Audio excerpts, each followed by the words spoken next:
que trouxe a sua Bíblia. Abra comigo no livro do profeta Joel. Livro do profeta Joel.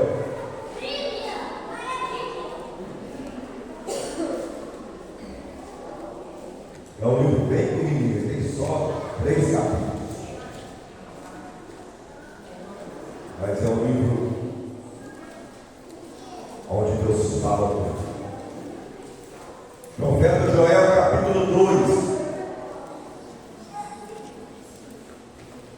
Nós vamos ler a partir do versículo 18. Joel 2, 18.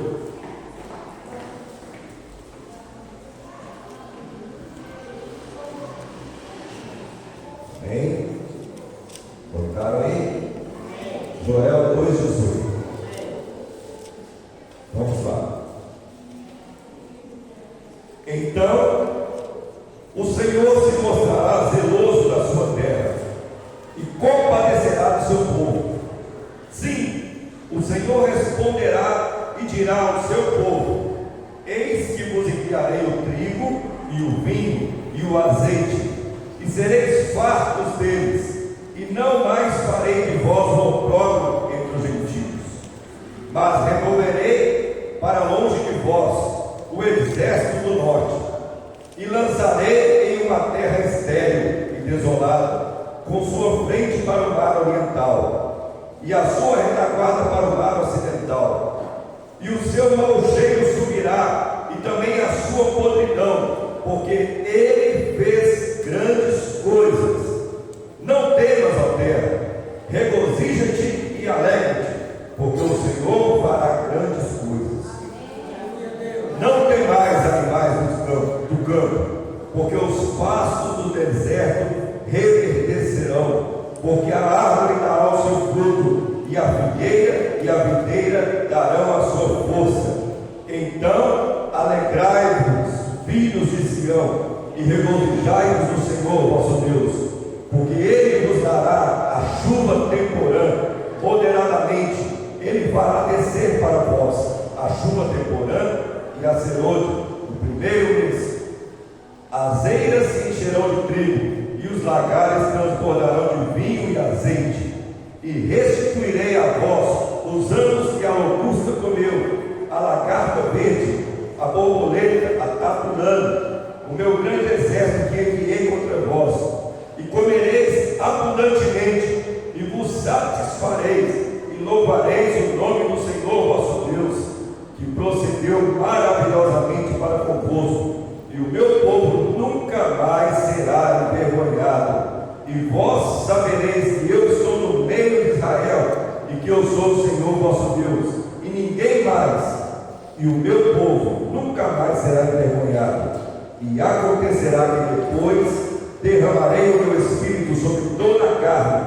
Os vossos filhos e as vossas filhas profetizarão, os vossos velhos sonharão sonhos, os vossos jovens terão visões, e também sobre os servos e sobre as servas naquele dia derramarei o meu espírito. Amém? Pode sentar, por favor. Queridos, o profeta Joel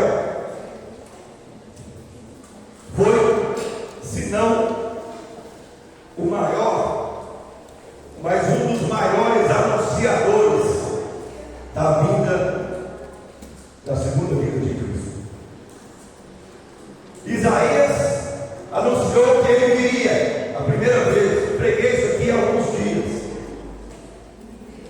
Como ele veio, passou por essa terra, viveu, se entregou por nós, morreu numa cruz para que nós tivéssemos vida. Mas o profeta Joel, ele teve revelação de Deus acerca da segunda vinda de Cristo.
O mundo que nós estamos vivendo atualmente, ele está virado para Deus ou ele está de costas para Deus? Hã? O mundo está de costas para Deus. Isso nos faz entender que se Deus fosse agir conosco, como Ele agia lá na época da lei, como Ele agiu lá com o povo de Israel, nenhum de nós hoje estaríamos aqui. Porque nós não somos merecedores de estar aqui.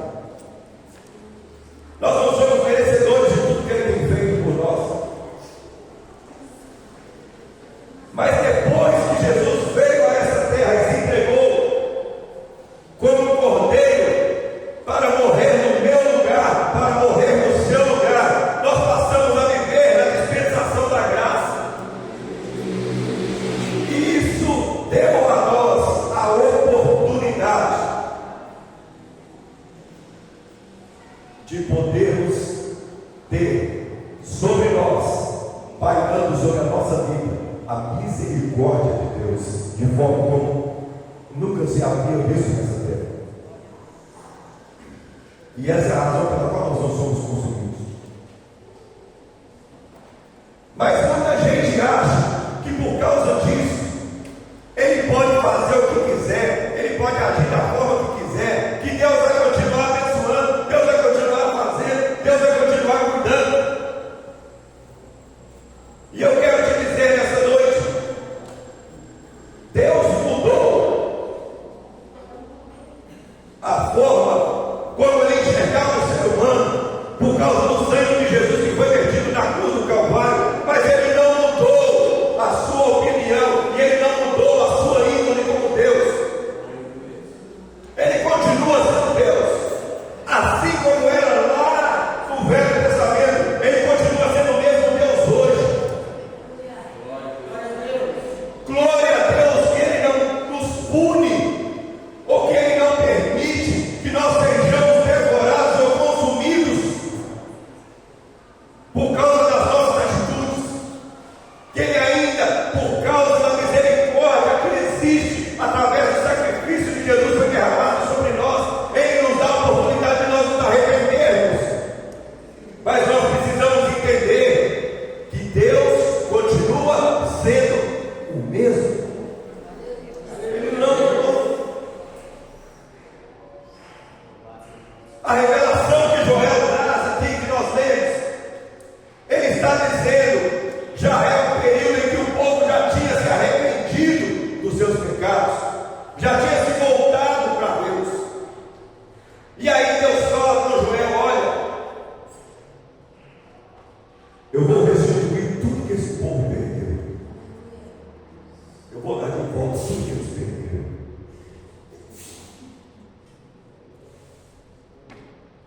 O diabo levou já alguma coisa de você? O diabo já te roubou alguma coisa? Sua alegria, sua paz, sua saúde, sua família, seus bens.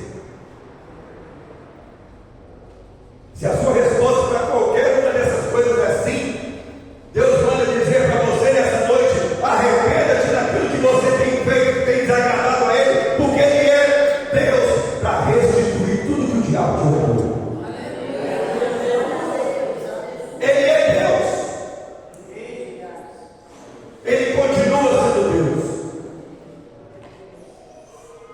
Restituirei os anos que foram consumidos ou que foram levados pelos gafanhotos.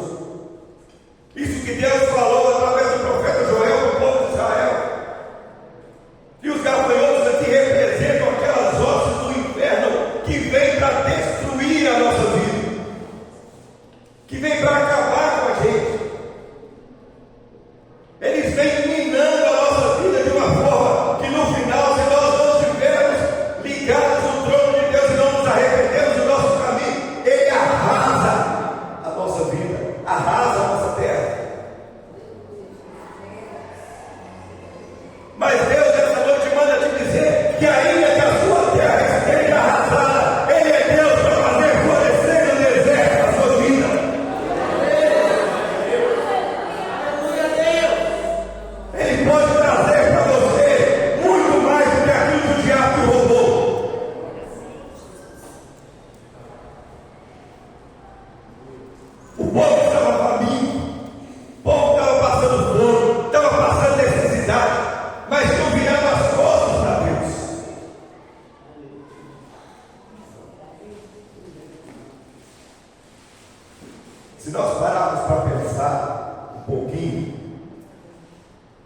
A Bíblia diz que nós não devemos andar no meio de pessoas que não professam a mesma fé que nós. Não se assenteis na roda dos escarnecedores, nem se detém no caminho do pecador. Antes, o meu prazer está na lei do Senhor, e é nela que eu tenho que meditar de dia e de noite.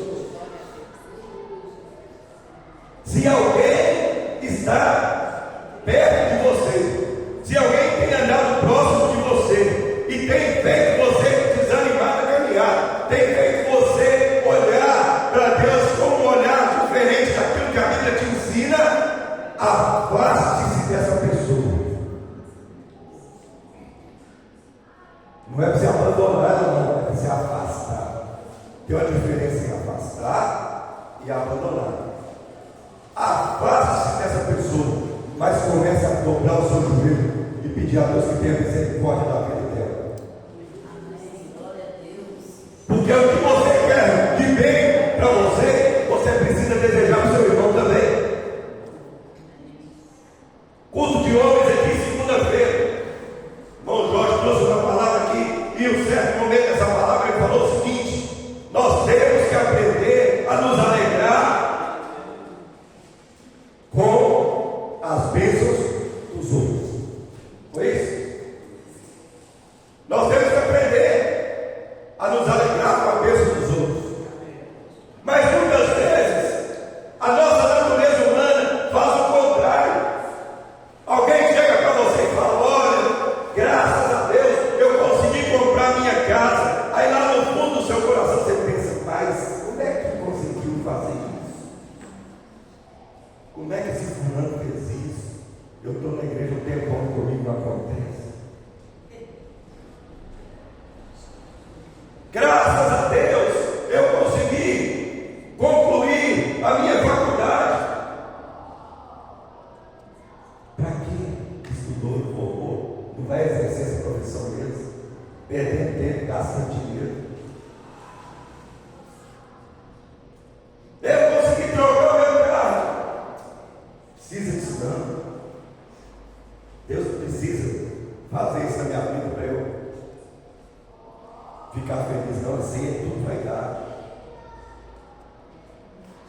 Quero te dizer uma coisa: quando alguém chegar para você e contar uma bênção que Deus fez na vida dele, você precisa se alegrar. Sabe por quê? Porque você vai estar se alegrando com a vida de um irmão seu. Alguém que é parte da sua família.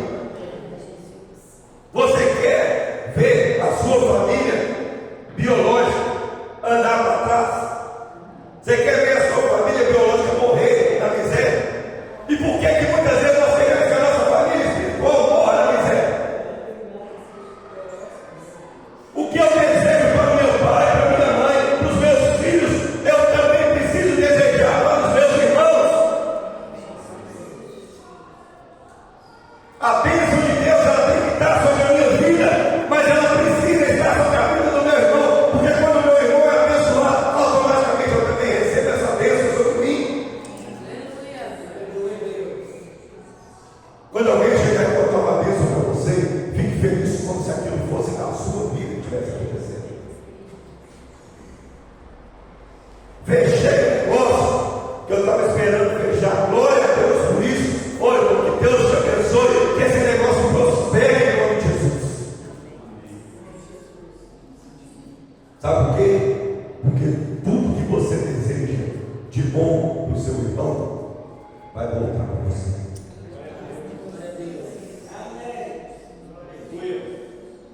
Você tem a oportunidade de abrir a sua boca e proferir palavras de bênção ou de maldição. É você que escolhe.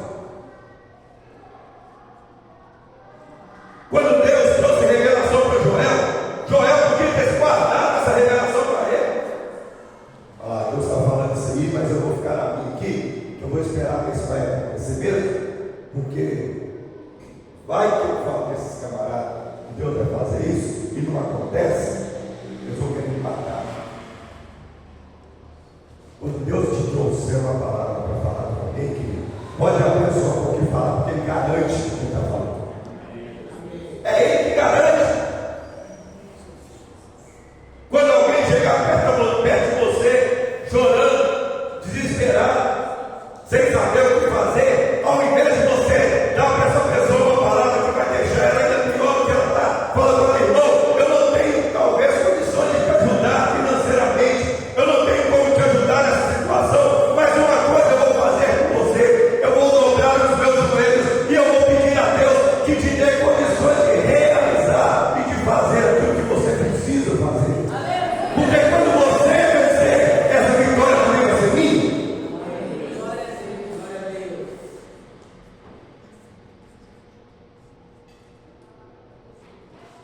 Eu vou restituir tudo o que foi tirado de você. É muito fácil a gente cantar, ainda que a figueira não floresça e não haja fruto na vide, e o produto da oliveira minta, todavia me alegrarei. Cantar é fácil demais. E viver, a hora que o bicho está pegando, a hora que a situação está sem saída, você tem que se alegrar, você tem que murmurar.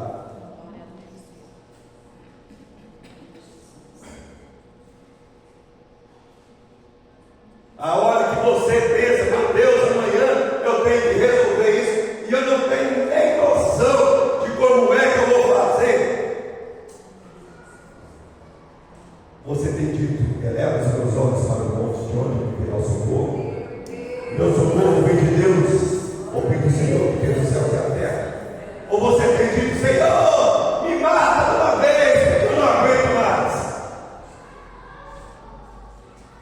Qual tem sido a sua atitude?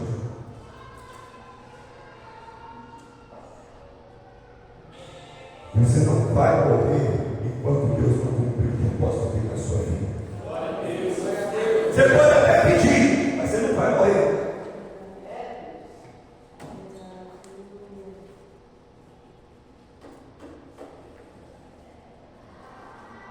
Tem muita gente aí que, ao invés de se alegrar, tem murmurado, e por causa disso tem deixado de ser abençoado. Eu não estou falando aqui de bênção financeira só, não. A maioria das vezes, quando a gente fala de bênção, a pessoa já pega e leva para o lado material, para o lado das finanças. Isso faz parte? Faz. Mas a bênção de Deus na sua vida, sabe como é que ela se manifesta? Todos os dias pela manhã, quando você acorda, abre os seus olhos, puxa o ar, e ele vem, é Deus te abençoando para começar um novo dia.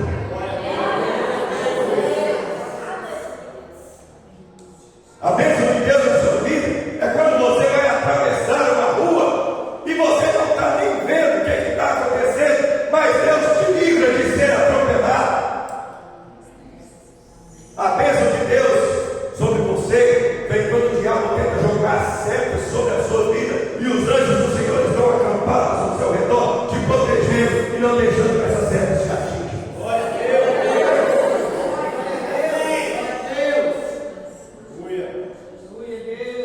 Deus não tem propósito nenhum em te ver sofrendo. Deus não tem vontade nenhuma em ver você sofrendo, em me ver sofrendo.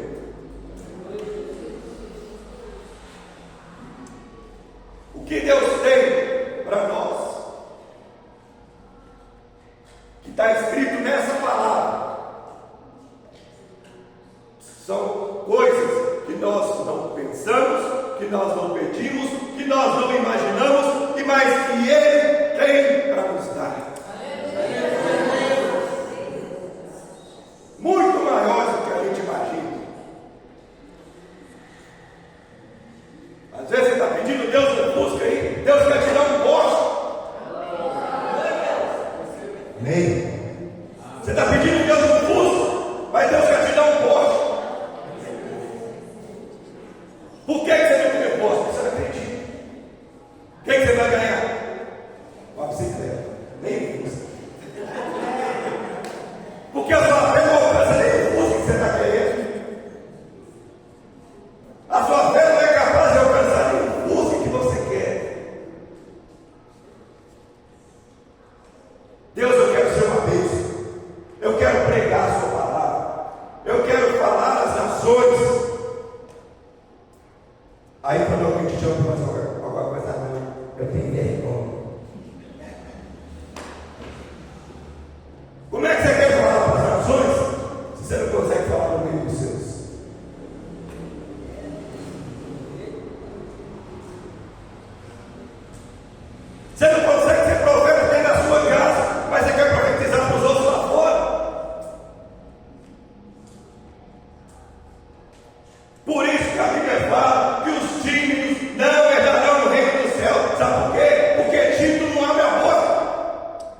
que eu sou isso, que eu sou aquilo. Mas de fofoqueiro não tem problema de ser chamado. Tem que parar com a hipocrisia. A gente precisa parar com a hipocrisia. Deus tem o melhor para nós. Mas nós precisamos entender que quando, para nós recebermos esse melhor, nós precisamos nos voltar para Ele. É isso que Ele falou para Joel. Agora que o povo se voltou para mim, eu vou restituir tudo que eles perderam. Aquilo que foi destruído, que foi arrasado, eu vou fazer novo de novo. Ele mandou um recado até para os animais. Você viu aí? Joel fala para os animais. Ah, Deus é muito doido. Fala para os animais que no deserto, hoje não tem nada, eu vou fazer envelhecer tudo de novo. E eles vão ter pastagem, e eles vão ter comida, e nunca mais, olha o que é que a Bíblia está dizendo, nunca mais o meu povo será envergonhado. Nunca mais. Isso quer dizer que eu e você não seremos envergonhados, porque nós somos descendentes desse povo.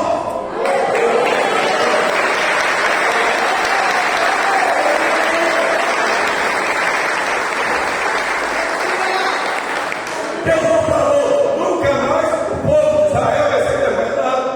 Nem isso está escrito aí.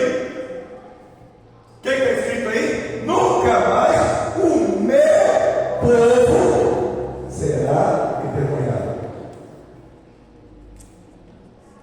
Aí você fala, mas isso aí foi para o povo de Israel. É, aí a Bíblia fala, se o meu povo, que se chama pelo meu nome, se humilhar e orar e me buscar, é você ou não? Sou eu ou não? É só para o povo de Israel? Se fosse para o povo de Israel, não adianta estar aqui. Se fosse a promessa só para o povo de Israel, não adianta buscar, porque não é para nós. Mas Ele não deixou essa promessa só para o povo de Israel. Ele deixou essa promessa para todo aquele que nele crê, que não pereça, mas que tenha a vida eterna. É todo. Não é só o povo de Israel. Não é só a igreja de Santa Cruz. Não é só o povo do Brasil. É todo mundo. Mas que esteja voltado para Ele e fazendo aquilo que Ele quer que seja feito. Tem que se voltar para Ele. Hoje em dia, as pessoas têm muito mais virado as costas para Deus do que se voltar para Ele.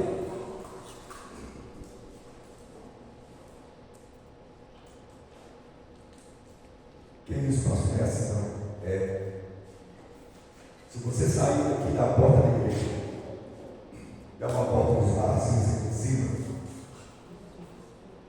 pode dizer que muitos deles você vai ter muito mais de pessoas do que tem aqui dentro. Porque o mundo não quer saber de Deus. E infelizmente, é perigoso você chegar lá e ver que um dia esteve aqui dentro, sentado, e o outro sentado lá. Porque deixou de confiar nessa palavra, porque deixou de acreditar nessa palavra. Mas a Bíblia diz, e eu creio que tudo que está escrito aqui serve para nos exortar, para nos corrigir, para nos ensinar. Essa palavra diz que aquele que perseverar até o fim terá a vida eterna e receberá da mão tudo de Deus, a coroa da vida.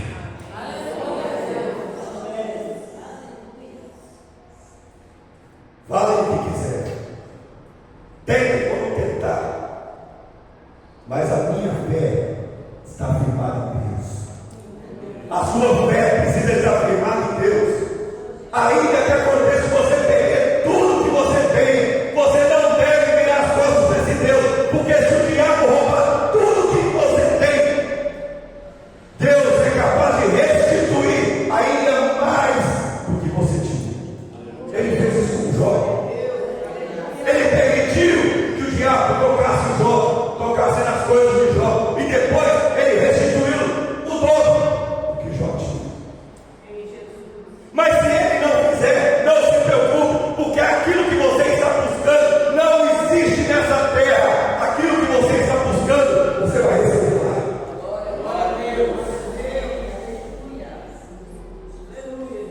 Se não voltar aquilo que você perdeu aqui, fica triste não, fica chateado não fica desesperado não, para de murmurar, para de lamentar. Sabe por quê? Porque aquilo que Ele tem preparado para você lá no céu é muito melhor do que qualquer coisa que você pode ter nessa terra.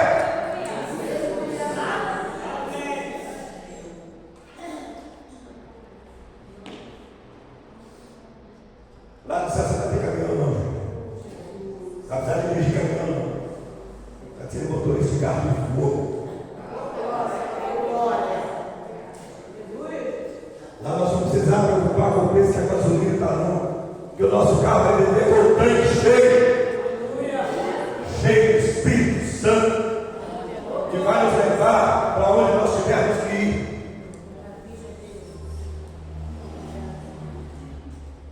Lá no céu você vai ter que preocupar de arrumar a casa não. Lá no céu você vai preocupar de acordar cedo para trabalhar. Porque o que Deus tem preparado para você lá é muito maior do que você imagina. Mas para chegar lá não é fácil, é difícil demais. Para chegar lá é difícil demais.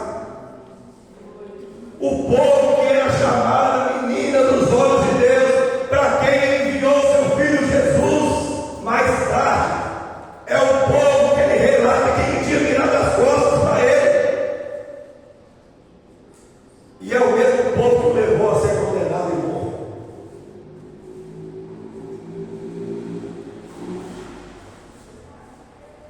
Às vezes a gente fica triste com alguém, se decepciona com alguém. Nunca mais eu quero ver essa pessoa na frente. Deus me livre. Quero nem. Se eu estiver passando na rua, eu ver o fulano, eu pulo lá do outro lado. Eu não quero nem olhar na cara dele. Jesus foi condenado e morto por aqueles aos quais Ele veio. Jesus foi condenado por aqueles para os quais Ele veio. E sabe o que Ele fez?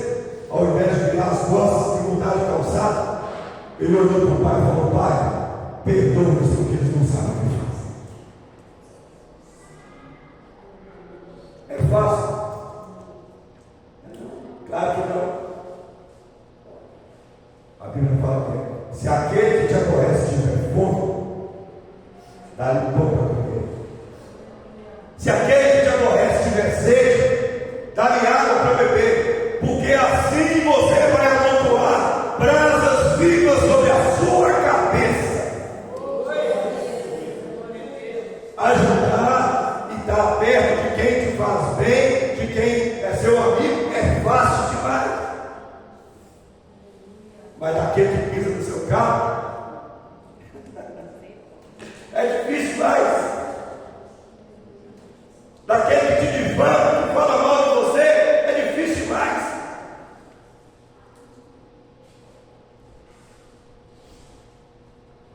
Mas Deus nessa noite, Ele manda te dizer: volte-se para Ele. Abandone tudo aquilo que afasta você de Deus. Tudo aquilo que tira o seu foco da palavra de Deus. Tudo aquilo que tira o seu foco do que Deus tem para você. Sabe por quê? Porque quando isso acontecer, Ele vai restituir na sua vida tudo que foi tirado.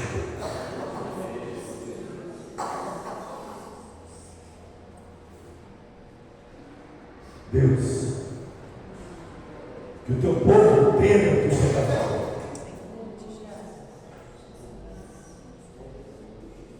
Porque isso é um princípio para que nós possamos alcançar o melhor de Deus para a nossa vida. Tem muita gente falando aí, hoje em dia as pessoas querem pregar só sobre prosperidade, só coisa boa, só bênção. Eu quero te dizer uma coisa: nós falamos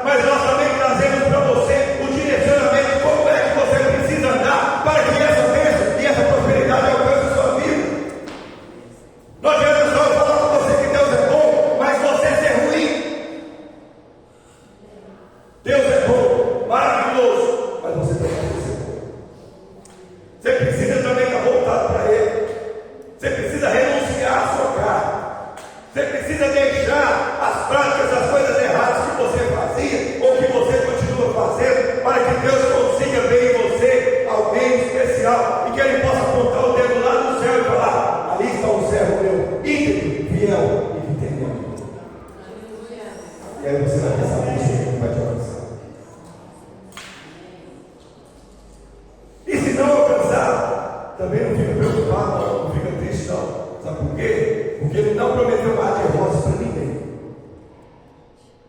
Ele só prometeu o seguinte: você vai passar por aflições, você vai passar por situações difíceis, você vai passar por perrengue, mas eu vou estar ao seu lado todo o tempo. E para concluir, Joel fala aqui: acontecerá que nos últimos dias eu derramarei, ou o Senhor derramará o seu Espírito sobre toda a carne. Os vossos filhos e as vossas filhas profetizarão, os vossos jovens terão visão, os vossos velhos sonharão, e até mesmo sobre os servos e sobre as servas isso há de acontecer. Ele está falando: eu vou derramar o meu Espírito sobre todo mundo, independente de classe social, independente de cor, independente de qualquer coisa, mas aquele que estiver firmado na rocha vai ser alcançado por esse Espírito. Nós estamos programando aqui uma campanha de busca do Espírito Santo durante 5 dias. E se você quiser ser cheio do Espírito Santo, você já começa a se preparar. Já começa a se preparar, porque o Espírito Santo vai ser derramado aqui como nunca foi nessa igreja. Não para que nenhum de nós nos engrandeça, mas para que o nome dele seja glorificado e que essa palavra seja cumprida na nossa vida. Se você quiser, comece a se preparar, que o Espírito Santo vai te encher. Fica de pé no seu lugar.